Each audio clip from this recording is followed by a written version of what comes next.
Hello, everybody. This is Escape the Dungeon, the podcast where we ask you to join us as we explore the world beyond the world's oldest role playing game. My name is Mike Cripps. I will be your narrator, and I am joined by four fantastic players: Zach Brass, That's me. Dom Brass, That is me. I will be playing Fabrice. Thank you. Nate Brass, What's up, Internet? That's me. Hi. I'm going to be playing Elias today. and Tyler Niddle. Hello there. Hello there. Each Nice. season, we will be playing a different tabletop role-playing game. This season, we are playing the rustic fantasy RPG Legend in the Mist, published by Son of Oak Game Studio. Guys, have you been getting as many spam and scam calls and texts as I have lately? I feel like No, but I've been it's getting pulled really a lot. ramped up. That's a scam in its own way, isn't it? Nah, there you go. Is it? I mean, No, the yeah, I've been questions getting a usually ton of suck. those, too. I hate the questions and polls. Oh, They're Brighton really just spoke badly hard. made. I don't know if this is like because I still have a Pennsylvania area code in my phone number or whatever, even though I have not lived in Pennsylvania for That's why. like 7 years now. But not only am I getting like Pennsylvania state polls and no. stuff, I am getting texts from Pennsylvania phone numbers about my car warranty being expired, even though I haven't had a car for years. About from Pennsylvania phone numbers about Must be unpaid nice. electric bills at places I do not live. It's been crazy. I don't know why. It feels like it's really been ramping up for me lately. Well, I'll tell you what, I got one weird one. This isn't exactly this has been going on for a decade. I get occasional texts or calls looking for a Dr. Moran, who is a gynecologist, and offering them various positions and stuff. I wonder, do sometimes get phone calls from the number's previous owners, acquaintances, and friends interesting. or whatever. Yeah, That's crazy. it's You've had weird. that phone for a while, that number for a that's long wild. time, though. That people are I still doing have.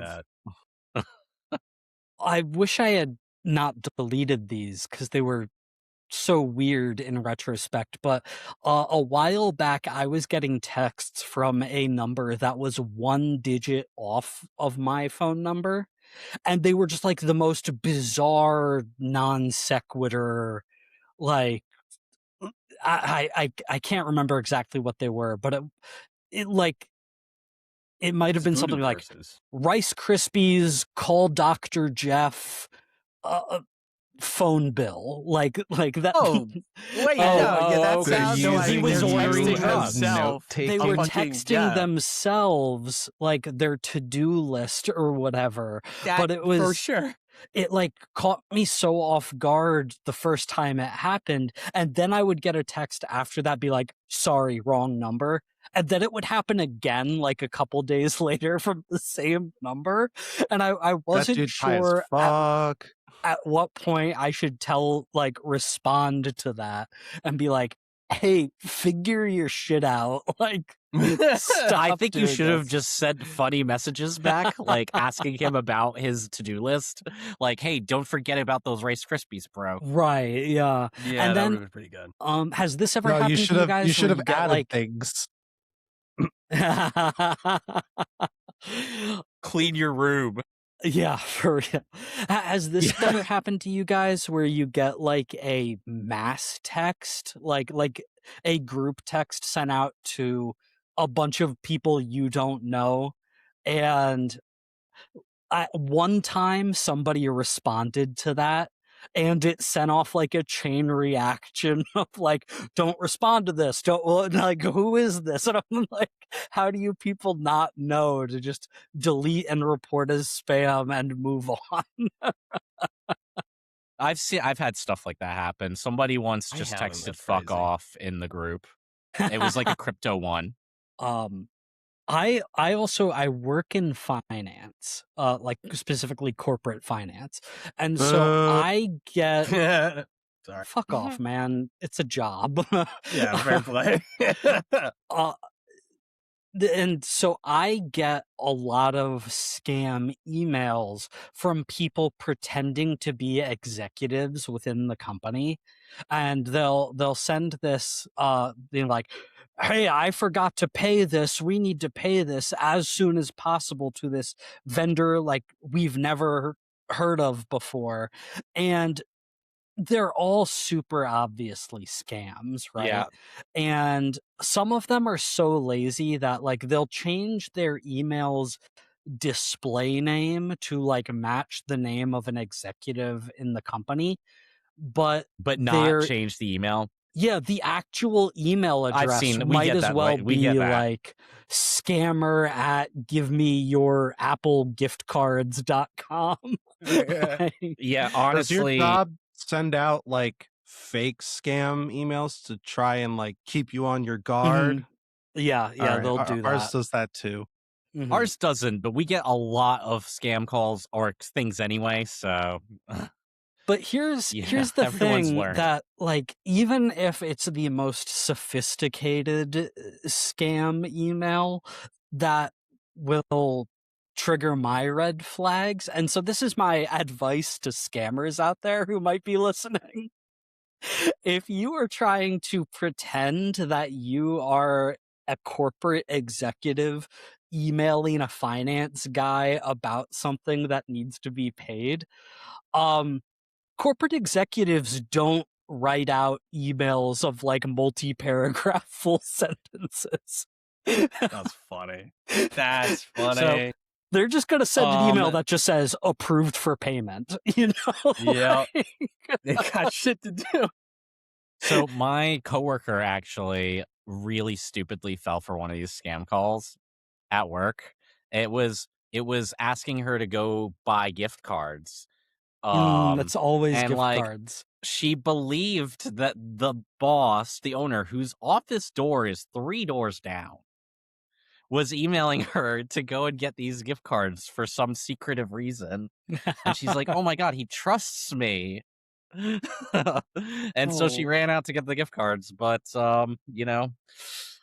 then she went to give them to him, and he's like, "What the fuck are you talking about?" Like to physically hand gift cards to him. Yeah. See, that is the funniest way that That is- could go. Like, No, it really is. Yeah, I mean, obviously scammers didn't get anything out of it, Yeah. but Yep. they almost got her. If only the boss wasn't 3 doors down for her to Yeah. just give the gift cards. Yeah, just that thought process of like, now mail them to me at this address. And it's like across the Well, city. what they'll do is they'll just ask you to send them the numbers yeah. via email, right? Yeah. But like, no, I mean, yeah, but he's always around, so she just bumped into him when he came back, and she's like, "Oh, I got you the gift cards." That's so That's so silly. funny. Oh no, she just is like, oh, you need the gift cards. Oh no. That's really good. You know what's not a scam though? Yeah, I have an idea. What do you think's sure not a about scam? that? I feel like it's gonna be this campaign. This campaign. But I feel like Leprechaun Island is a scam.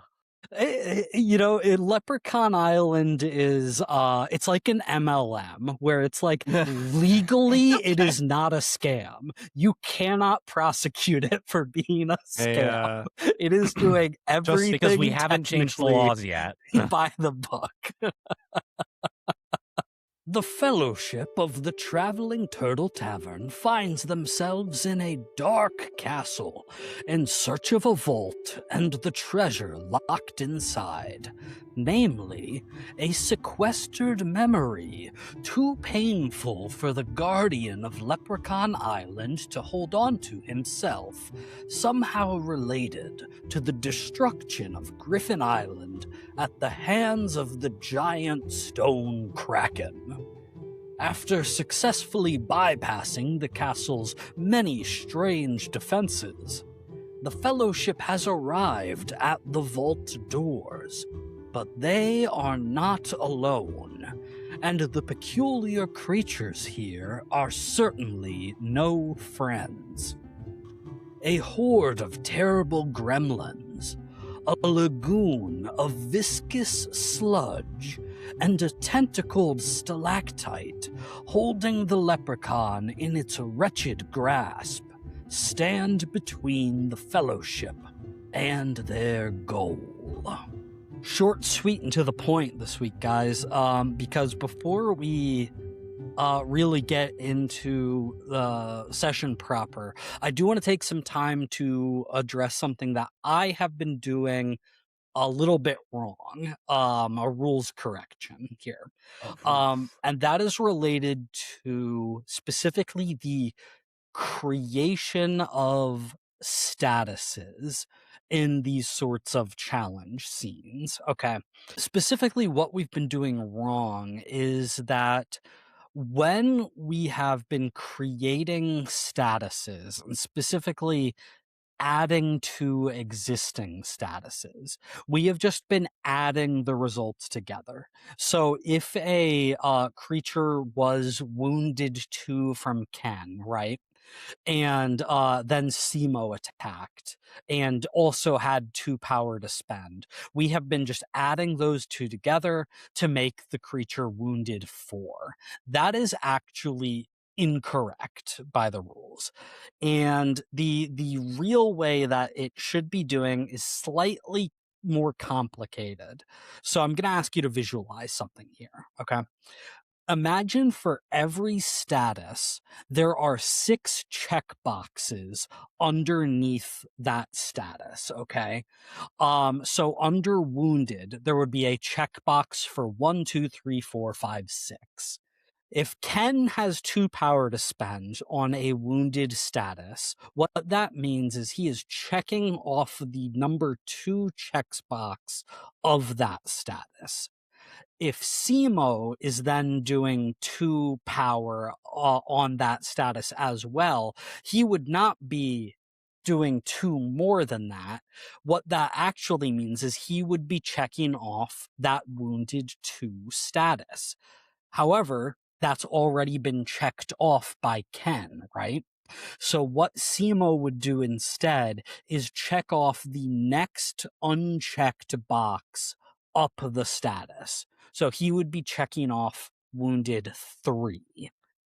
Now, if Simo had only 1 power to spend on that, he would be checking off that wounded 1 box because that had not been marked, right? You don't mark everything up to the power you're spending. Gotcha. You only mark off the box related to the power being spent. Does that make So sense? question. Yeah. Yes, but I have a question. Go ahead. Let's just say arbitrarily that you've got wounded 1, 2, and 3 checked off, and then you Yes. do 2 power for wounded 4. But would it do wounded 4 then? Because it's the Yes. lowest not checked off. Yeah. If you are ever marking a status that has already been created, that that box has already been checked off, you will proceed up to the next unmarked box. So if 1, 2, and 3 are all checked off, and you have only 1 power to spend, and you would normally be creating a tier 1 power status, well, you're gonna check off 1, it's already checked off, 2's already checked off, 3's already checked off, so your 1 power creates a tier 4 effect. Okay, So in a gotcha. way, what that lets you do is it allows you to really chip away at stuff that is beyond your normal capabilities. So question then, if wounded 1 and 2 were checked off Yes. and I did a 3 power move, could I just spend 1 to get wounded 3 checked off and the other 2 on something else? In theory, yes. So the thing to keep in mind for that is that the effect you are creating on any action must be directly related to what you are doing. So if it makes sense in the moment for you to do that, yeah, you can. Like, you can create the wounded one, which will get upgraded to the lowest unmarked wounded status. And then you can spend your additional power on something else directly related to what you were trying to do. If that's the case, I might be like a little more picky on what I allow, but yeah, it's possible. Um, and the crazy thing is, I knew this was how it worked, to a certain extent. Um, si Legend in the Mist has a, like, sister game also by Son of Oak called Metro Otherscape, which came out before Legend in the Mist. It's like a Okay. cyberpunk version of this game. And I've run that before this campaign, and Gotcha. that is how creating statuses works in that game. Like, I knew that's how it This operated. guy's sabotaging our podcast. What's going on? But when I was reading the Legend in the Mist rules, I, like, misread one thing, and I was like, "Oh, they changed it for this game." But no, they did not change it. Legend in the Mist, the same as Metro Otherscape as far as that's concerned. I know that's a little bit chunky. It's a little bit complicated. If there's confusion about that as we go, we can, pause and talk about it. But the important thing to note is you are not just adding power together. You are spending it to create effects of specific tiers. If that tier is already created, it gets upgraded to the next available tier. That's the simplest way I can put it right now. Okay, so with all of that in mind, you guys will get back in the scene now. You guys are standing like in this large chamber in the very bottom dungeons of the leprechaun's castle.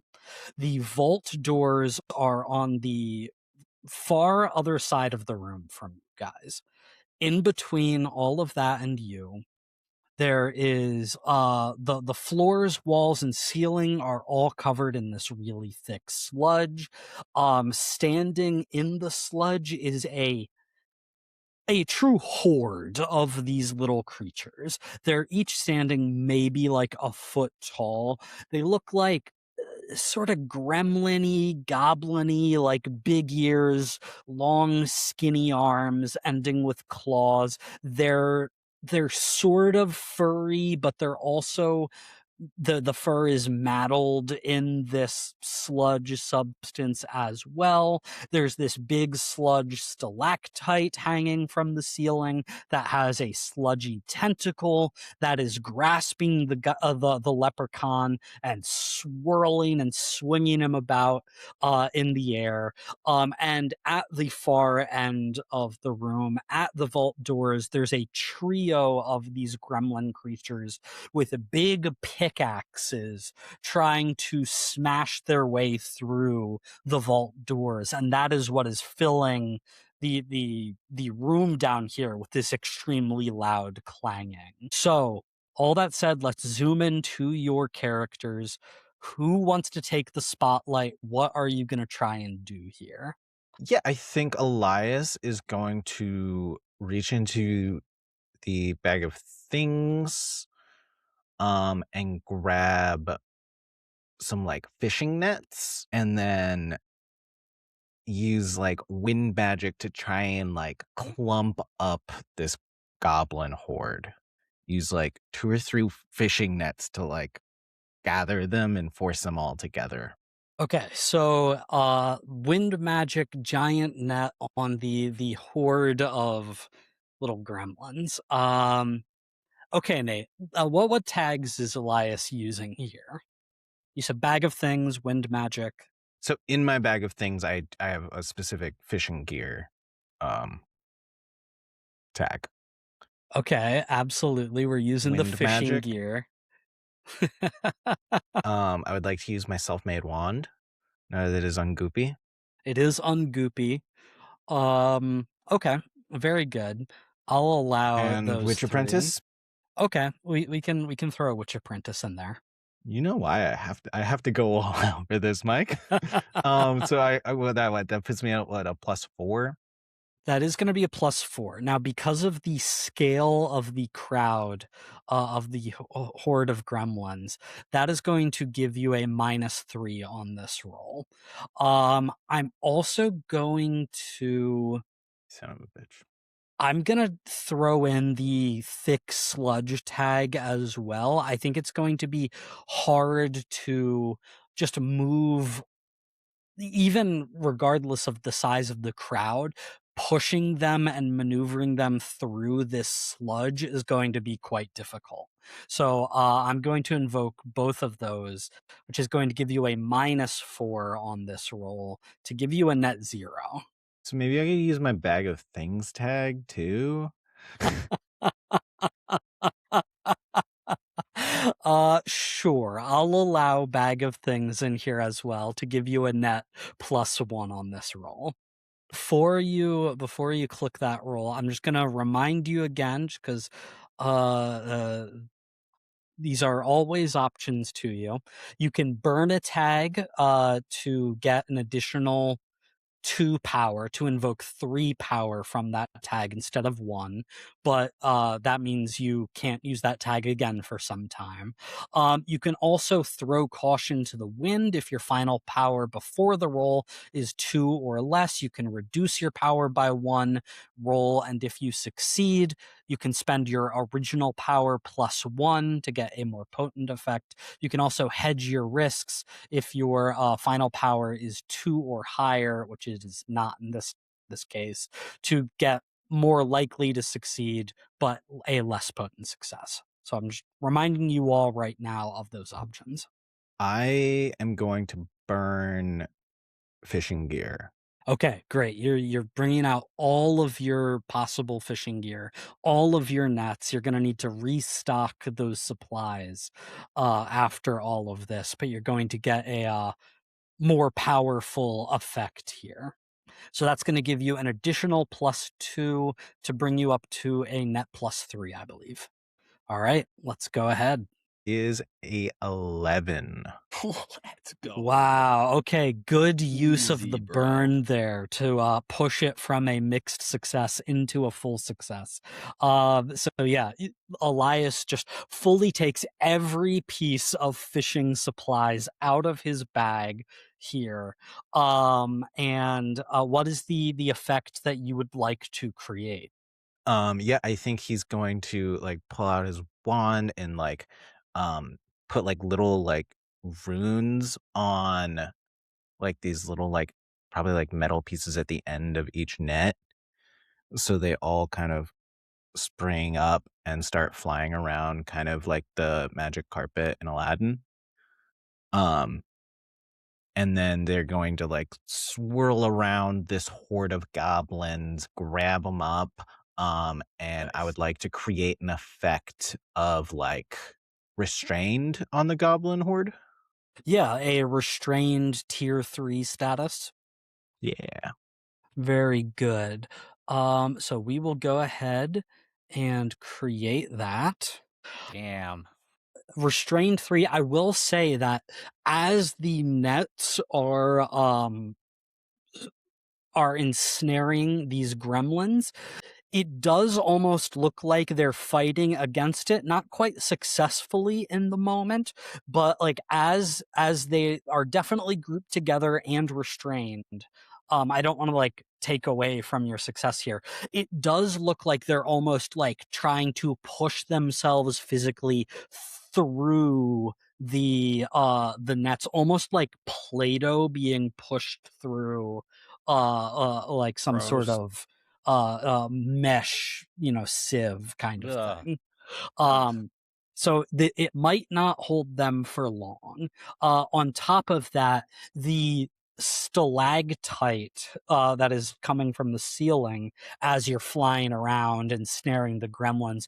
You see like more tentacles sort of bubbling on the sludgy surface, getting ready to lash out at the group of you. With that in mind, let's move the spotlight. Let's move it over to Ken. I'm sure Ken has something he wants to try and do here. I was gonna try and slash them all. Classic. They're all It's the netted mess. together. It's like They're all free. I could just cleave them all at once. Which is effectively going to cancel out the scale of the crowd here, now that they have been pushed all in one place. So that's pretty huge. So Ken just running into the mess of things. This is it. Yeah, this is what I was made for. This is what you were made for. Okay, buddy. What tags are you using here? Trade swordsman. Knows many fighting styles. Sure. Focused under pressure. I will basically say yes to that, but I think the sense of dread here sort of cancels that out. Right. Where you're trying to focus, but there's just this at the back of your mind, this fearfulness almost. That's fair. But we could definitely use curved sword. Yeah, you can absolutely use curved sword here. I'm also going to use the thick sludge against you here.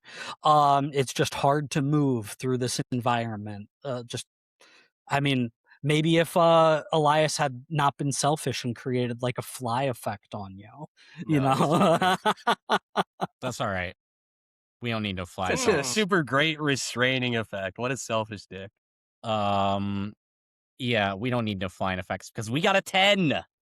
Gosh, a 10. Okay. I was desperately looking for anything else I could use against you right now.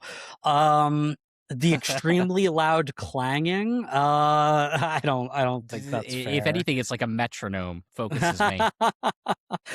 So that is a full Probably a success. You have 2 power to spend on that. So what is the effect you'd like to create here? Decapitated 2. Decapitated seems a bit strong here. Let's just 2. Would you settle for just wounded? Can we just all right. Can we just call all right, I'll wait till decapitation is a wound.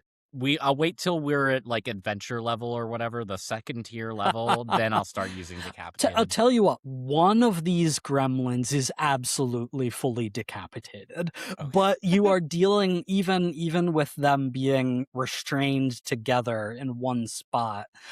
It's still a horde. It's still a lot of gremlins to get through. I just stick my sword in there and sweep it around a few times. More are not decapitated than are, so we'll just we'll just keep this simple. That's why it's only decapitated 2, Mike. We have to decapitate we can all call of them. it decapitated. Fine. Yes. That means any attacks that aren't decapitation focused won't affect this status. Exactly. Yeah, but if it's a good one though, so try and work with it. So great. Full success, no consequences, but even when I can't give out consequences, I can continue to establish the threats. I can do whatever right? I want to. Honestly, that is true. The tendrils coming from the stalactite are now like going directly towards Ken. Not like grabbed him yet or anything, but that is the threat in play here, is that they are going after Ken because of this attack. Let's jump over to either Simo or Fabrice. Would either of you like to take the spotlight here? I want to try to get close to the stalactite, whatever it's called. That is hanging from the ceiling. So that again? it is out of reach for all of you No, for guys. sure, absolutely. So, I guess my best bet is I'm gonna go and try to protect Ken from the tendrils that are coming after him. Okay, buddy.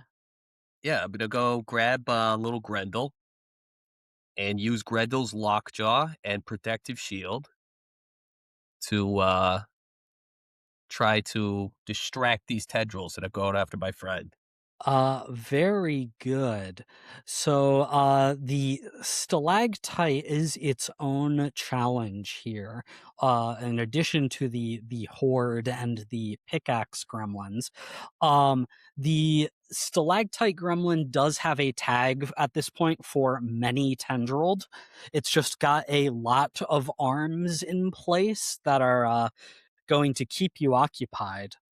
So that is definitely going to come into play here as a negative tag for you. Um, what Grendel, Dragon Turtle, Lockjaw, Protective Spiky Shield. And then I I got a grumpy spiky boy if you ever want to use that. You've You got just Grumpy use that Spiky whenever. Boy. I'm gonna continue invoking that thick sludge basically as often as you are physically moving through this environment, and I think that's going to Makes come in play sense. here now. So you're going to take a penalty from both thick sludge and many tendrils. That's going to give you a net +1 on this roll. It's an 8. It is a mixed success. So you have 1 power to spend here on an effect. You said you were protecting Ken, so maybe providing Ken with a status that's like cover 1. Nice. Does that sound good? Yeah. Yeah, that sounds good. All right. So cover 1 for Ken, as long as like Fabrice, you are sticking with him. And we can just like assume that you are choosing to do that for the foreseeable future. But I am going to give out some consequences here on the mix. So I think the first consequence I want to give out here is I want to do something bad to your turtle. You're using it as a shield, man. Don't hurt the turtle. What? We rescued 2 turtles this week. I mean, you Don't. can't kill him. Is all I'm saying. I'm not gonna kill the turtle. Okay, he's my tag. Just it's 3 of my tags right there. He's That'd just be fucked gonna up. burn him. But I do think one of the tendrils grabs Grendel, your No. little lion turtle, and tries yanking it away from you. And because of the lockjaw holding on tight, you are able to hold on to Grendel, but one of these tendrils is like trying to pull him away. I'm going to create a status on you, Fabrice, for Tug of War 2, as you are now like fighting against the stalactite for control of Grendel, going to make it harder for you to do what you need to do with him. Oh, jeez. The other consequence I'm going to give out here is just because I said that the gremlins were like trying to squeeze their way out of the net. I think they're in this moment, because they're not being like specifically addressed. They're a little capable of accomplishing that. I'm going to reduce the restrained from 3 to 2 on them. So they are starting to make their way out of the netting that Elias captured them in. I think that's all the consequences I want to give for this moment. Simo, let's move over to you. As you see the tendrils coming down, going for Ken, the Grendel, the turtle protecting slightly, but also being grabbed. What are you guys going to do? I'd like to get rid of the sense of dread tag by giving an impassioned speech. Okay, I will say, to get rid of this tag, because it's like more environmental, it's affecting everyone. I'm going to invoke some scale here on this. Okay. You can absolutely try, but it's not going to be an easy one to get rid of. I'm going to reconsider. Excuse me. We still got those little creeps in the nets, right? Yes, they're starting to work their way out, but they're still captured for now. I'm going to body slam them. Okay. What tags are you invoking here? We are invoking walrus people. Large. Oh man, my endurance is scratched. Yeah. Darn. Yeah, we'll go with that. Okay. I'm going to invoke the thick sludge here. It's going to hamper your ability to get over there and do a body slam. That is going to be a -1. The scale of the crowd is going to come in play here as a -3, but a +2 from them being restrained. So effectively, you have a -2 to this roll, giving you a net 0. All right. Did Yeah. any of you guys have net 0? But Net 0. Elias has net 0 now. He used all of yeah, them. he does. Oh, I That's an see 8. what you did there. Ocho. Okay, so that is a mixed success. Even on 0 power on the actual roll, you will always have 1 power to spend on a success. So what is the effect that you would like to have here? I hate to be that guy, but it looks like Tyler actually only rolled a 6. Oh, Tyler, you didn't put in the negatives. I knew you guys are going to start failing rolls at some point. That is a full failure. You get no successful effect here, and I get to give out all the consequences I want. I think the consequence that makes the most sense here is, Simo, you like belly flop onto the net full of these gremlins, right? And for a second, it looks like they fully like explode. Like this sludge just spurts out the side Yeah, of the brutal. net. But then Oh, the no. gremlins begin to reform, and they are fully freed from the net now. I am going to get shit. rid of the restrained status on that failure. Sorry. I Um, thought that would work. Additionally, I'm going to say that some of the many tendrils here, now that Simo has gone after the gremlin horde, jut out very rapidly at him and yank him by the shoulders off the ground and into midair. Simo, I am going to give you the status grabbed to, as Shoulda Simo gave is that now speech. dangling in the air by these sludgy tendrils. And additionally, because effectively, even though there's not really like rounds of combat in this game, because all of you have gone and the pickaxe gremlins have not been addressed at all, I am going to create a status here for them bursting through the vault. I'm going to call this just a breakthrough. And I'm only going to set that at 1, but they are progressing through, breaking into the vault. Okay. We're having a breakthrough, guys. Well, yeah, I mean, that's what I was thinking, right? This is definitely good for him. We were just talking about how he needs to go to therapy. Okay, I me was really down! hoping when I did a whole bunch to deal with the horde of guys, you guys would maybe deal with something else and not undo what I did, but that's fine. This You tentacle's gathered up a really group of gremlins strong. and didn't expect me to cut their heads off? You cut one goblin head off. It's decapitated too. Yeah, there's at least 2 decapitated gremlins. And That 5's said, the I don't know max, if they right? died I from mean, it's like decapitation. 20%, 40%. I mean, they got turned into sludge and now they're reforming. So I don't even know how decapitation works on these guys. The one decapitated one is fully decapitated. And just for is sure just dead. Yeah, it is for sure dead on the ground. It has X's for eyes and its tongue hanging out of its Like, you decapitated definitely killed one of them.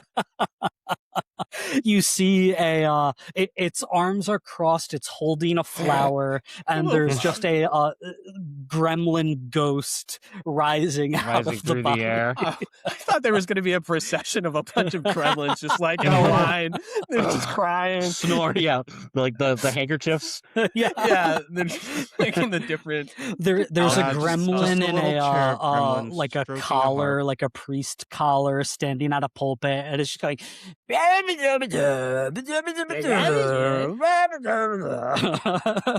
One Man, they gremlin were with like a little fast. veil over its face. Two little gremlins right next to it. Yeah, some baby gremlins crying next to it. Okay, so that all canonically happens. Yeah, that Just that's- so we're clear. Yes, there's a little gremlin funeral. It's very fast because they're small. And we're in Dream World. Guess they Yeah, with needed that a in filler mind. episode. Elias, let's jump back to you now. Yes. The gremlins that you rounded up have now been freed, but they've also been injured. So, what are you gonna do? We've got a sword. Yeah. There's this juicy decapitated status. So you're gonna decapitate them more? Well, yeah, to higher status. There's multiple of them. They're only nearly headless. I don't have many things to add to this, but I'd like to analyze this sludge and the sludge monster. Sure. Yeah, absolutely. Like taking stock of the environment, trying to figure out stuff. Like I do want you guys to encourage you guys to do stuff like that because it can and will be helpful. So Elias is like, our strategy's not working here right now. Let's take a moment to like figure out what's going on. I love it. What tags are you going to use here? Like to use apothecary training and poison tester to see if there's something Something in the water. something I can do to the water to Like run a mitigate current it, through throw it. some acid to this base kind of vibes. Yeah, absolutely. I think both of those work here. So that's 2. I don't think there's going to be really anything against you right now. Yeah. No, let's just get a roll +2. So for me, whoa, I rolled great. That's an 11. An 11. Great. So that is a full success here as you take a moment to try and analyze the sludge here, right? Here's how I'm gonna handle this. So you've got 2 power to spend here. If you want to ask me 2 questions, like I'll tell you what there is to know about it. Does this also work on the monster up there? Is it connected to this sludge? I don't know if that would count as one of the questions. I'll say yes and give you helpful information, like if that's what you want to know here. Yeah, the sludge, the gremlins, the stalactite, all definitely connected. Not so much in the way of like if you get rid of the sludge, you are getting rid of the stalactite, but like it is all intrinsically tied together here. And what I'll say is that it's obviously magical what's happening right now. And as you are sort of analyzing things, you come to the realization that the leprechaun is not causing this. This is not like, I know you guys have been saying the leprechaun like No. not emotionally healthy right now. Obviously true. But what is happening here is not directly because of that. This is something else that is happening. And specifically the sense of dread that you are feeling is also tied to this sludge. That this is like an almost emotional substance here. Just as much as it is a physical one. And Elias, I'm going to give you one other little tidbit here, as you are pondering this. It sort of reminds you of the skeletal weeping knight you encountered on Griffin Island, but you realize that it's also different from that, because while the weeping knight had this similar emotional effect to it, that was related to sorrow and regret. This is operating similarly in nature, but is absolutely more tied to dread, fear, panic. So there's just weird emotional stuff going on in this archipelago, apparently. I'm gonna I'll let you ask one more question here. Could I be so bold as to use that second point for like a like just a little status of like sludge knowledge for future rolls? Yeah, I think that works here. So we will create a status sludge knowledge 1 on Elias. So Elias, any actions you take in the future related to this sludge, now that you understand it a little bit better, you might be a little more successful at. Let's jump back over to Ken. Ken, the gremlins that you were fighting have now been freed.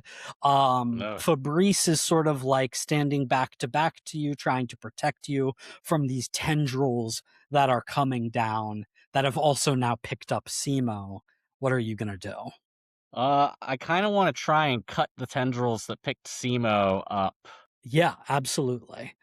Go ahead and what tags are you gonna use here? I think this one is loves cooking. Traveling stranger. No. Trained swordsman. Yep. Curved sword. Uh,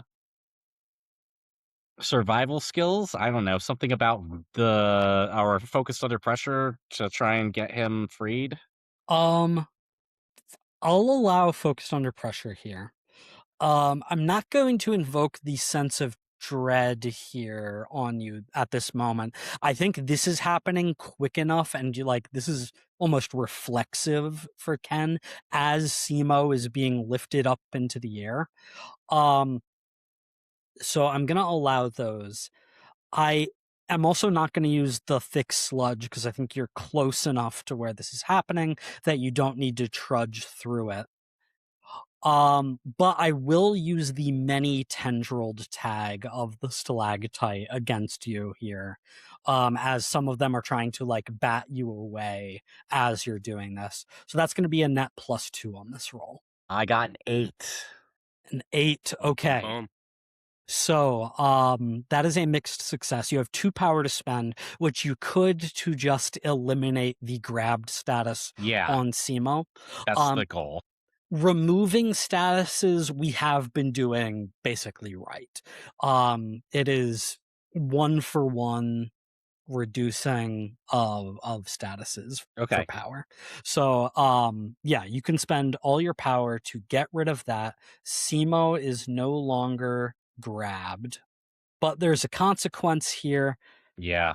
Oh gosh, I think this is kind of mean, but I think it's the most fun thing for me to do here, Ken, is your curved sword gets stuck in the sludge and you lose your grip on it. Shit. And it gets yanked out of your hand as the tendril recoils away from you. It is yanked up into the air. The tendril it's stuck in not quite cleaved enough for it to fall. I'm going to burn that tag for curved sword until you are able to retrieve it. Okay. Cool. This is good. Our sword guy doesn't have a sword. Good. He's still a trained swordsman. I can't take that away from you, but I can take That's your true. sword. And he's a seafood specialist, so, Yeah. I should have been a sludge absolutely. specialist. Fabrice, you are staying on top of Ken here. You're playing tug of war with one of the tendrils and Grendel. What are you gonna do? So the tendrils are just made out of sludge too, right? Yes. So it's not like No, I don't it's know. emotional material. Yeah, I mean, at this point, it's trying to eat my turtle. So I think I'm just gonna, because I couldn't get close to the rock. I'm just gonna try to telepath with this thing through its tendril. So I'm gonna try to empath with it. I'm gonna grab the tendril and try to feel its emotions with my magic. I don't quite understand what that means, Dom. No, fair enough. Well, because it's a potent, magical, miasma type thing of sorts, right? I'm trying Miasma to is a great basically, word for it. Yeah. yeah. So I'm trying to. I think it's an okay word for it. Um, but it's like it's a sludge. It's like an Yeah. entity almost. So like, yeah, I think I can try to basically bind my magic with it, and because it's emotional magic, I want to try to tune down the emotions. Okay. I'm I think that that can work here. What tags are you using for this? Okay, so for this, I only got like my life, or yeah, my life magic, and um either find kinship in outcast or see beauty in all things. I think see beauty in all things works here. Um I Boom. don't think I'm gonna call the sludge an outcast. I think that's Uh fair. but But I felt like one or the two would be appropriate for sure, at least. And Is this sludge grumpy. monster a reptile? I don't think so. I'll ask if I think it might be, but I'm pretty sure there's no variant of a sludge monster or a tentacled creature that's a reptile, so it doesn't really make any sense. I appreciate you looking out though, Nate. I do. I want you to use that super useful tag. It's a great tag. Thank you. Unless he relates to mage forged golems, and also I don't know if my recent rock empathy will help at all, but I could try to use that. But like I was trying to get to the Empathy? actual rock man himself. you Uh, know y- what? We gave Attunement with you rock rocks. attunement Yeah, last time. yeah, that's what I was I've trying to been do. calling it a stalactite. Uh I think that works. I think we can use your rock attunement status here. Heck yes. Because the actual substance of this stuff is sort of so many things at once. I think rock is close enough. So that's going to be a net +3 on this. Dom. Absolutely, I will take that. Boom. I don't think any of my story tags are going to come in play here. So that's gonna be an 11. Okay, full success, 3 power here. What is the effect that you see taking place? Okay, so I think as I bind with the emotional magic, I'm just trying to kind of, start to nullify it. So I guess I want to start giving him a sort of dazed, lethargic condition if I can to the tendril, start to slow them down a little. Okay. Um, I think that works here. We will call the stalactite dazed 3 as you sort of force your magic into it, trying to create some sort of emotional connection between this dread monster sludge thing and yourself. And you are having like a dazing, calming effect on it. That is not going to be enough to overcome this challenge. But the tendrils do recoil at this, and in fact, I'm also going to get rid of that tug of war status on you. I think they fully like give up on trying to pull Grendel out of your grasp. Um, that said, I think the tendril holding the leprechaun also recoils, and it sort of like smashes the leprechaun directly into the side of the stalactite. And the leprechaun's like, please, please help me. we need your help. Don't let them into the vault. This is very bad. Oh, jeez. The leprechaun's going to remain grabbed 3. Let's also give him an injured 1 status for this. Oh, there you Why go, not? buddy. Why not? That's It fair. got slammed into a stalactite. The last thing I'll say, though, is as it gets slammed into the stalactite, you see that some of the sludge sort of starts to, like, pull back, and you see, like, an opening in the middle of the stalactite, and you see one, like, larger gremlin in there, sort of with its arms in the side of the stalactite, clearly, like, piloting what's happening.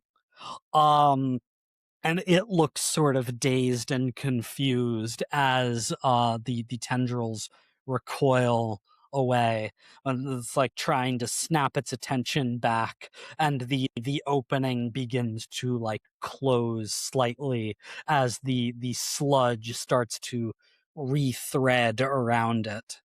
Simo, you are dropped from midair as the Oh, tendrils that were grabbing you are cut down. Though you see Ken's blade now going up towards the stalactite recoiled as well. What are you gonna do, Simo? if I had rope, I'd try to get that sword back for you, Ken. I You've don't been got out rope. of rope for about 3 months. Sorry, it's a little hard to come by. Just no one has any rope. You can weave some grass together. Yeah, That sounds I crazy. get some vines and braid Yeah. them. Took him Um, how long to take a shower? You think he's gonna get rope on the first rest he can? I know, right? Here, I got shit to do. Yeah, like being out of rope, one of your major tags. Where did you say that these tendrils were piloted? What? The Yeah, so it seems like there's a gremlin in the center of the stalactite who has been, like, controlling these tendrils. Hmm, But, stalactite you know, gundam. that's way up in the ceiling. that is way up in the ceiling. What's on the ground? There's still a horde of gremlins, and there are still 3 Okay. gremlins with pickaxes trying to break through into the vault. Doing some clanky. I'm gonna go clanks. after these pickaxe gremlins. Okay. How do I want to do this? I want to do this a little differently. I'm gonna take out my mash paddle. And for you know, the audience sake, Tyler, let's pretend that there are people out there who don't know what a mash paddle is. A mash paddle is a tool for brewing. It's used to stir the mash. It's a big wooden spoon. Like Nice. big. Just a big wooden spoon. Okay. Yeah, I dog. love it. And I'm going to imbue it with some magic ice powers to turn it into more of a club. This is where I'm gonna be a little harsher than I have been, Tyler. You're no fun. I've been pretty lenient on, like, combining things into one ready-made effect. I think if you want to make the mash paddle more powerful, that is, like, its own separate action you have to take before diving into the fray. You gotta ice up, then hit them. Okay. Well, we're gonna ice up then. Alrighty, you are icing up. What tags are you using? I'm using my magic tusks and my mash paddle. Sure. Yeah. Give me a roll +2. All right. That's a 13. That's a big ol' ice That's a hammer. big ol' ice hammer. And in fact, we can create a would you like a status, a tier 2 status, or a tag on yourself to represent this? I think either works. Let's just go with the status because it's Okay, temporary. great. All right. I'm going to create a status on you, Simo. We'll call it Ice Powered 2, as you now have like ice on your mash paddle, maybe some like on your body and your fists as well as you do that. Yes, I do I finally get the Sailor Moon transformation down, guys. It happened. Let's go. Nice. And then so with that created, let's just do the attack now. So you can now charge in with your magically enhanced mash paddle. So you can use that ice powered 2 status. What other tags are you using for the actual attack? Large. Mm-hmm. My people tag, walrus person. I'm Which is just not gonna another let tag you for use large, and I know you're both not of gonna let me them. use, but I'm gonna try It's anyway. yeah, I think that's too redundant for what you're trying to do here. Yeah, we're just gonna use the large then. Okay. And you can of course use the mash paddle now as well. Ooh, cool. Yeah. So large mash paddle, ice powered 2. That feels like A good beefy. I am going to use the thick sludge against you as you're trudging through that, so that's going to be a penalty. And are you trying to go after all 3 of these guys at once? In which case, there will be Yes. a minor penalty for scale. Okay. That is going to then be a handful of individuals. I think that's what this counts. That is -1. So you're going to take -2 to the +4, cumulative +2 on this roll. That's a 9. That is a 9. Okay, so you have 2 power to spend on a mixed success. Because you took the penalty for scale, I think you can use this effectively against all of them at once. So if you are just going in with your newly created ice hammer and swinging it around, you can absolutely do that and create a tier 2 status on all 3 of these gremlins. I'm not 100% sure if that is correct, but that's what we're going to do right now. All right, I want to knock him down. I do get to give a consequence here to you, Simo, as well. I think the most obvious consequence here is you take a pickaxe to the face from one of these gremlins. Just wham right into your big blubbery body. I am going to give you the status injured 2 as well. And you know what? I'm also gonna say it chips off some of the ice, not all of it from your mash paddle. I'm going to reduce your ice powered status from 2 to 1. As just a chunk of that breaks off in the fray here. I will say though, because you engaged them, I'm not going to increase the breakthrough status. They are now more focused on the giant walrus man than they are on breaking into the vault for the moment. So we've got a horde of gremlins still on the ground. They're now like fully reformed, and they are like starting to swarm over Elias, Ken, and Fabrice, still in the middle of all of that. There is the stalactite gremlin in the ceiling, dazed but like starting to repair the sludgy armor around itself.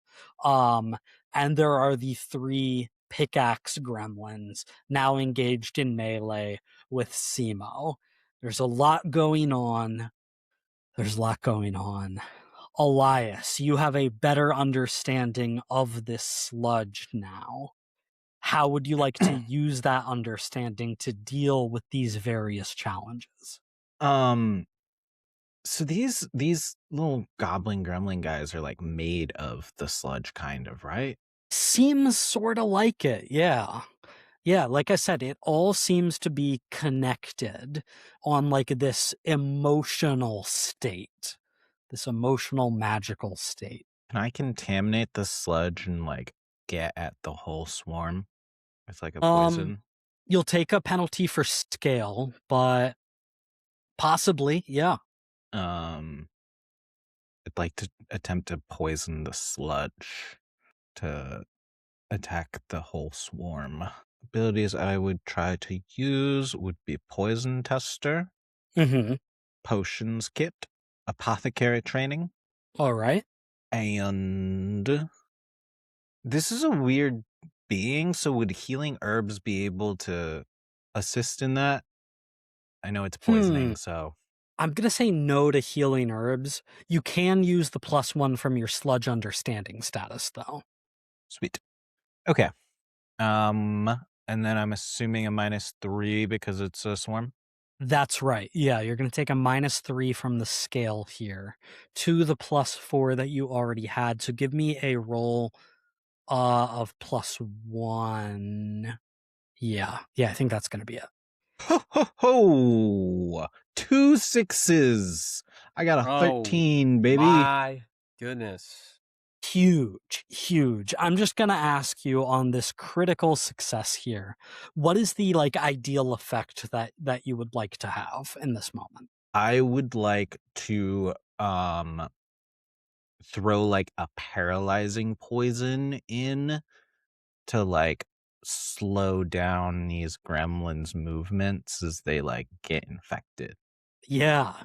Yeah, you infect these gremlins, and I think just to keep you on your toes a little, I'm gonna say, like, the paralytic that you apply doesn't really react to them quite the way you might have imagined, Elias, as you quickly, take out like a poultice or that's not Yep. what I'm Mortar pestle. Poultices. mortar and pestle. Yes. Ah, there we go.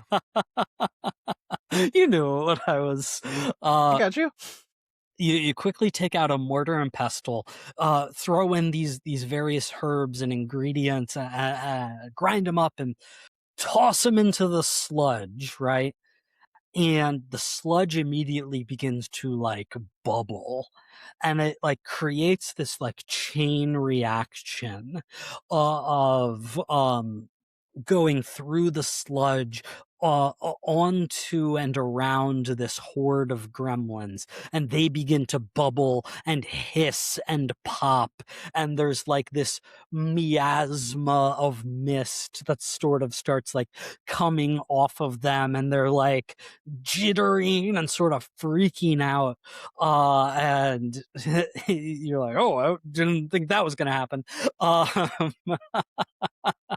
Start Whoops. foaming from the mouth.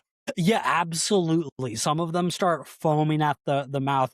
They like begin almost like mutating, right? No, I Like gave them rabies.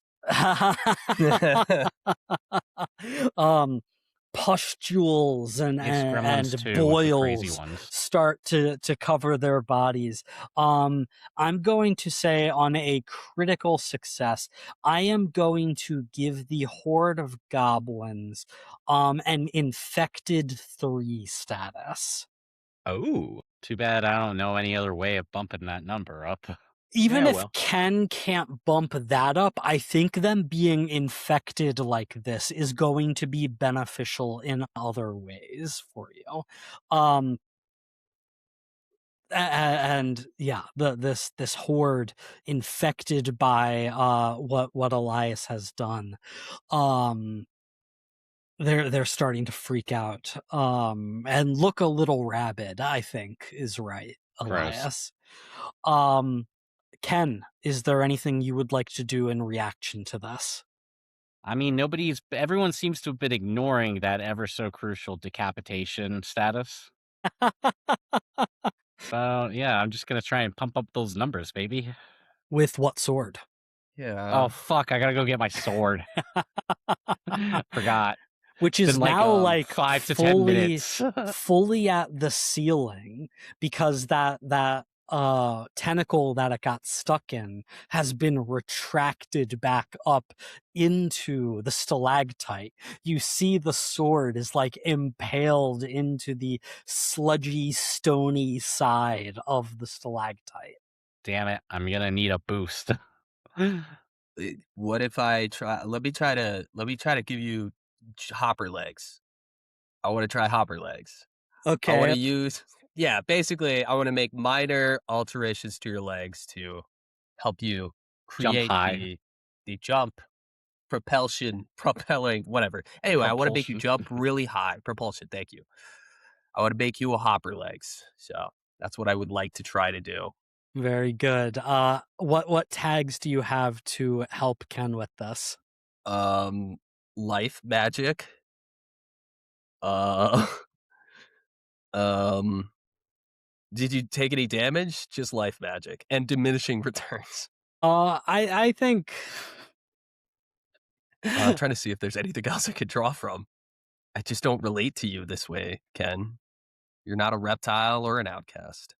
I'm a stranger, Oh, foreigner. he's from a strange Foreigner. land. He's a foreigner. Yeah, Kinship and What's an outcast. Ish. okay. He's So a I'm gonna freak. say no, Fair but enough. there is something that like we haven't really brought up yet in the game is that you guys do have relationship tags with each other. I don't know if you guys Yeah. ever made these when I told you to in character creation, I don't know that I did either. but I think we can only have one set relationship. we can Based sort off of of- establish these now, because if you feel like your relationship to one another is directly relevant to like what you're trying to do, that becomes another tag that you can draw upon. So what let's like zoom out for a second here. What is the relationship between Ken and Fabrice? Like, how would you guys put that into words? Well, Quietly respectful. I think so. He's kind of an employee, but like I'm not a person. So it's like he's kind of my underling, but I'm also kind of his underling, is the way I see it. And Because I don't recognize him as my boss, not really recognizing him.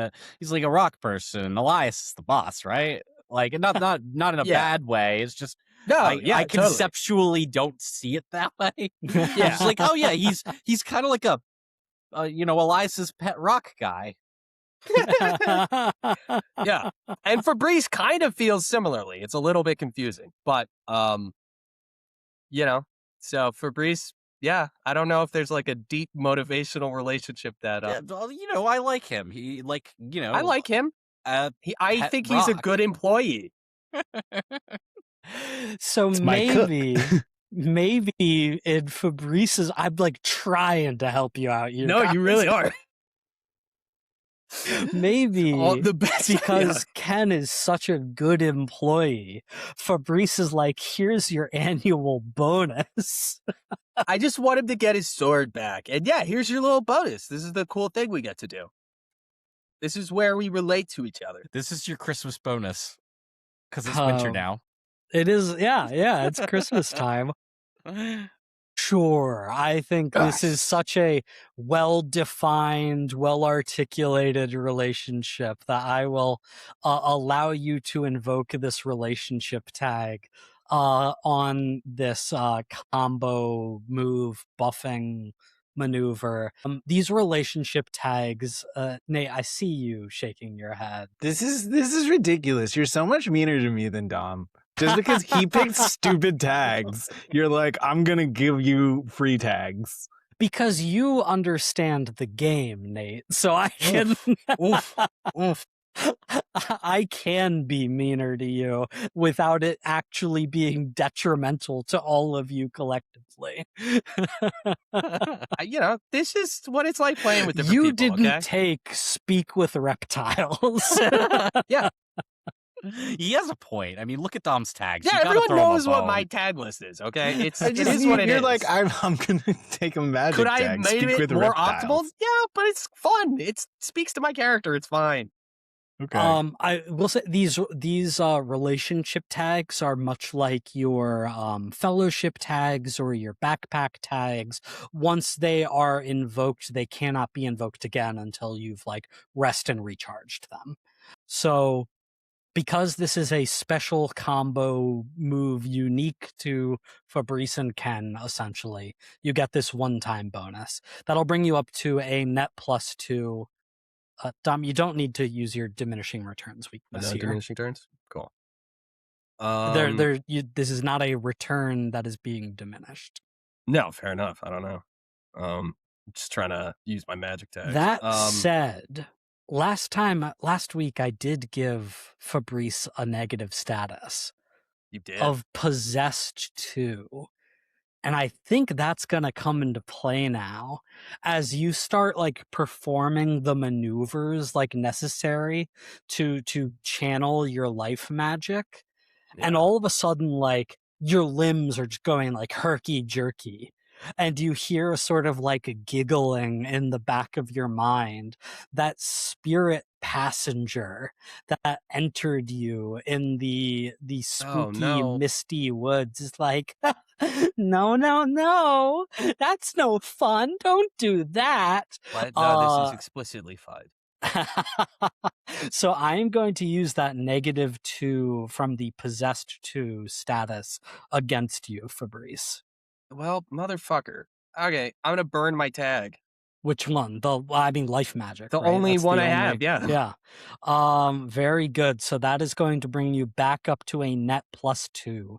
As fighting against this possession, you draw upon like all of your life magic reserves. So that's 11. Very good. That is a full success as you fight through the possession. You suppress that deep down inside of you. Get out of here. And drawing upon the absolute last of your life magic as you funnel it into Ken. Green energy swirls around him and I guess focuses on his like calves. Yeah, for sure. Absolutely. Suddenly like, super Ken has calves. the legs of a prime LeBron James. And Ken, or Fabrice, do we want to create a status or a tag on him? What is your preference here? Yeah, give him just the tag hops. That he can dig into. Ken, you've got Mad Hops as a tag now. Okay. Well, I yeah. like to imagine it as the scene from the animated Grinch Stole Christmas when his heart gets big. It's just instead the camera's on his calf and it's just His calf grew 3 times that day. Just imagining a heart just growing his calf. It's like 1,000 leg days at once. Yeah. All right, Ken, you are boosted. You are able to leap with incredible prowess. What are you going to do, Ken? I'm gonna try and get back my sword. Very good. You've got Mad Hops. What other tags are you invoking here? Survival skills? Quick learner for the hops? Sure, driven. quick learner. New I'll legs. Quick allow. learner. Can you All right. Quick Right. learner, Straight I'll up. allow. You can easily adapt to this change in your body. Beautiful. Do you not have an acrobatic skill? I'm always There's shocked so by that. few. I don't have enough. One of them's about food. One of them's about swords. One of them's about swords. yeah, other swords. All right, if that's what you've got, go ahead and give me a roll +2. Ooh, I think that's gonna be a 9. A 9 is a success. You are able to leap up into the air, yank the blade out of the side of the stalactite, do a trademark like Ken spin maneuver in midair. But there is a consequence here. Yep, of course. And I think the consequence, Ken, is the tendrils on the stalactite once again begin to bubble and emerge, quickly lashing out at you, grabbing you, and pulling you into the stalactite. Okay. Where from the ground, Elias, Fabrice, and Simo, you look up and you see Ken half absorbed into the stalactite. So now, like, only the bottom half of his body is dangling out of it. Damn. Ken, Well, I do have a sword. I You just do- gave you hops. you do have a sword, and you are now your upper body trapped inside the stalactite, face to face with the gremlin inside, that you see is like dazed and frothing at the mouth, I've been looking for you. ready to perhaps eat you. Who knows what these gremlins do, as it's like, I'm gonna get you, I'm gonna get you, weird sword man, on the next episode of Escape the Dungeon.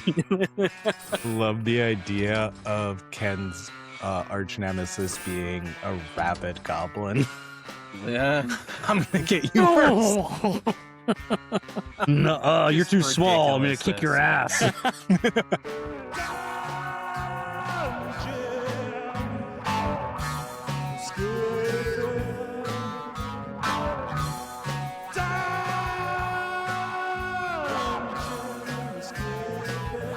Thank you for listening to Escape the Dungeon. Escape the Dungeon is created by Dom Brass, Nate Brass, Zach Brass, and Mike Cripps, with editing and original music by Tyler Niddle. If you enjoyed this show, please consider subscribing and leaving a 5-star review on your favorite podcast app.